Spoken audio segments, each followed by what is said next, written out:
In 2014, about 2 million people either abused or became dependent on prescription drugs. That's according to the Centers for Disease Control and Prevention. Some of the blame is put on doctors for overprescribing pain medication, but patients should also be proactive when getting a new medication. News 8's Brittany Schmidt tells us what patients can do to protect themselves. After getting a prescription from the doctor's office, the next step is usually the pharmacy to pick it up.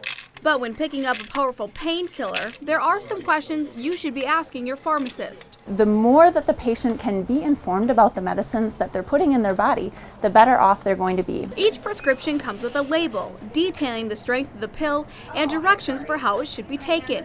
But even those can be unclear sometimes. If the directions say take 1 or 2 pills at a time, when do you take 1? When do you take 2? Patients should also ask about what they should expect from the medication. I think a lot of us have this notion that if you get a pain medicine, that you can expect that you'll have no pain at the end of it, but that's just not the case with these medicines. Armstrong says in most cases, people shouldn't expect 0 pain when taking painkillers.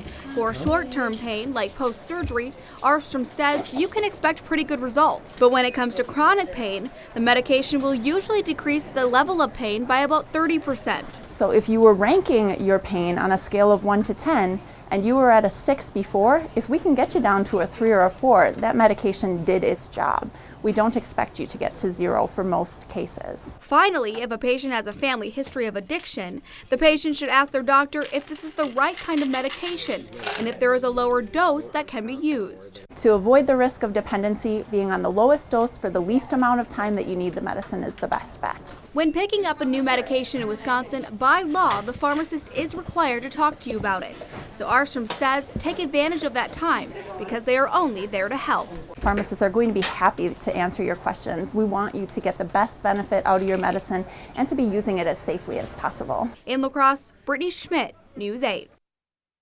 And pharmacies also have some safeguards already in place to help patients use the pills safely. The pharmacist can see when a prescription was last filled and what other pills are also being used. And that way they can also keep an eye on the number of refills being allowed and if they're filled in the right time frame and how they interact with other medication. And again, if you do have any other medication left over, the best thing to do is just to get rid of it at one of those local drop boxes so there is no temptation.